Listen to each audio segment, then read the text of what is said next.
जय जय शिव शंभू। आप सभी को नमस्कार। कैसे हैं आप सब लोग? आनंद में होंगे।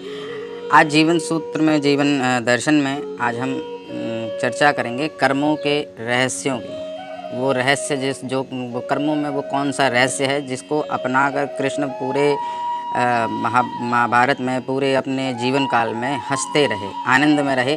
करा उन्होंने सब कुछ, सारे द्वंद्वों, सारे परिस्थितियों, हर प्रकार की परिस्थितियों से वो गुजरे, जिससे हम सब, आप सब लोग गुजरते हैं, लेकिन फिर भी वो हंसते रहे। तो वो कौन सा कर्मों का रहस्य है, वो आज जानेंगे गीता के 5वें अध्याय के 10वें श्लोक से। तो 10वां श्लोक है, ब्राह्मण अध्याय कर्माणि संगम तत्यक्त्वा करोति लिप्यतेन स पापेन पद्मकपत्रम एवं अम्बसा।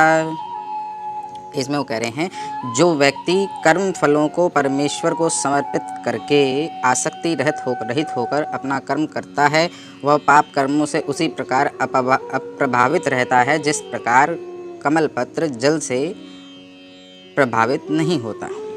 अब इसका ज़रा सूक्ष्म हम जब देखेंगे तो वो कहते हैं कि जो भी प्राणी, जो भी मनुष्य, जो भी जीव कर्म फलों को, जो भी कर्म के जो भी वो कर रहा है, जो भी, चाहे वो कोई काम कर रहा है, बिजनेस कर रहा है, घर के लिए कर रहा है, पढ़ाई कर रहा है, या कुछ भी कर रहा है, A to Z कुछ भी कर रहा है, योग कर रहा है, ध्यान कर रहा है, कुछ भी कर रहा है, वो उसका कर्म फल कि उससे क्या मिलेगा और मिल के क्या क्या होगा, आगे के सारे सपने ख़त्म कर दे। जो होगा उससे भी मुझे कुछ ना होगा, जो नहीं होगा उससे भी मुझे कुछ ना होगा, उसका मैंने देखना ही नहीं। अगर मैं करूँगा तो कुछ ना कुछ तो मिलेगा, जो मिलेगा सब बढ़िया होगा, आनंदमय होगा। ऐसा सोच के जब हम कर्म करेंगे तो यानी हमने इसके जो फल हैं वो परमेश्वर को समर्पित कर दिए, वो उस ब्रह्म को समर्पित कर दिए, वो उस ऊर्जा को, आत्मा को समर्पित कर दिए। इसको उन्होंने कहा है, कर्म को यज्ञ के समान करके उसके फलों की आहुति कर दे।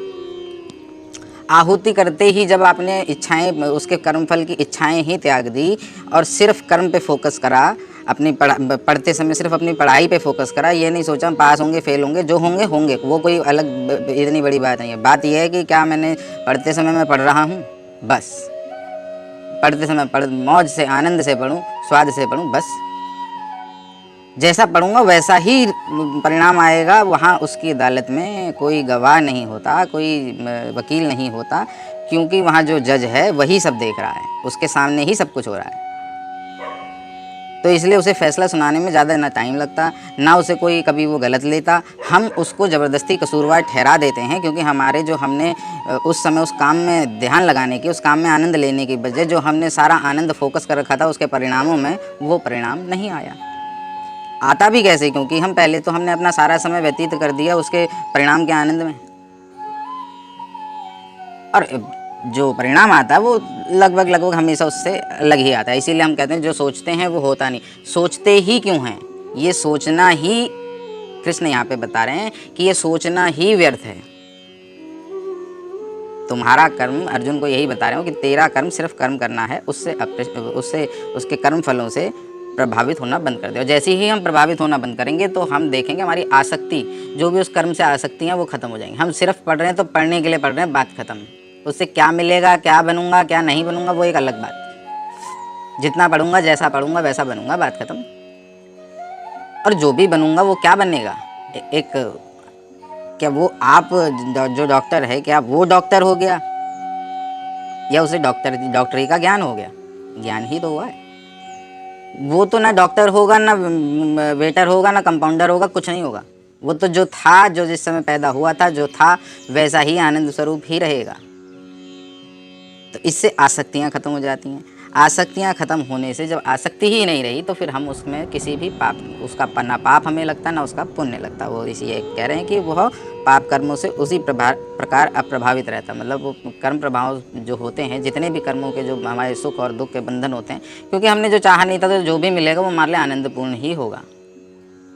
मतलब एक रोटी खाने वाले को वो रोज़ एक ही उसकी सोच है, तो अगर उसको जिस दिन 2 मिलती हैं तो उसे आनंद ही आता है। अगर वो सोच ही नहीं रखता तो उसे जब भी रोटी मिलती वो आनंद में आ जाता, नहीं मिलती तो वो तब भी आनंद में रहता। तो उस ये किस प्रकार, जैसे कि कोई कमल का फूल होता है, वो जल में रह के भी जल की बूंद उसमें गिरती तो गिरती निकल जाती है, उससे वो उसमें मिलती नहीं है। वो वैसे ही कर्म करता हुआ कर्मों से विलग रहता है। इसको विलग रहना कहा, इसको सन्यास कहा, इसको सन्यासी कहा। हमने सन्यासी का मतलब समझ लिया कि कर्मों को त्याग दो। कर्मों को त्यागने के लिए उन्होंने नहीं कहा, उन्होंने कहा कर्मों से आसक्ति त्याग दो, कि मैं ये करूँगा तो सामने वाला खुश होगा। आप अच्छा करो, वो खुश हो या ना हो, वो उसकी दिक्कत है। कि अच्छे में वो खुश नहीं हो रहा तो वो उसकी परेशानी है, आपकी नहीं है। लेकिन आप अच्छा तो करो।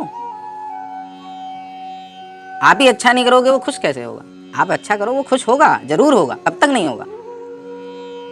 प्रेम से हर कोई खुश होता है। तो यहाँ पे इस पूरे श्लोक को जब हम जानते हैं कि इसमें क्या रहस्य वो बता रहे हैं, वो ये बता रहे हैं, इस पूरे श्लोक में ये रहस्य बता रहे हैं कर्मों का, कि आप कर्मों के जो फल हैं, जो भी उससे मिलने वाला है, उसकी चिंता त्याग दें, उसको सोचना छोड़ दें। बस कर्म करें, कर्म पे फोकस रखें, अपना जो भी कर्म कर रहे हैं, काम कर रहे हैं, ऑफिस जा रहे हैं, ऑफिस जाइए, काम को अपना आनंद का क्षेत्र बनाइए। बाकी जो उससे मिलेगा मिल जाएगा, उस पर कोई आपको रोक नहीं सकता। और जो उसमें बाधा बनेगा वो अपनी सजा पाएगा।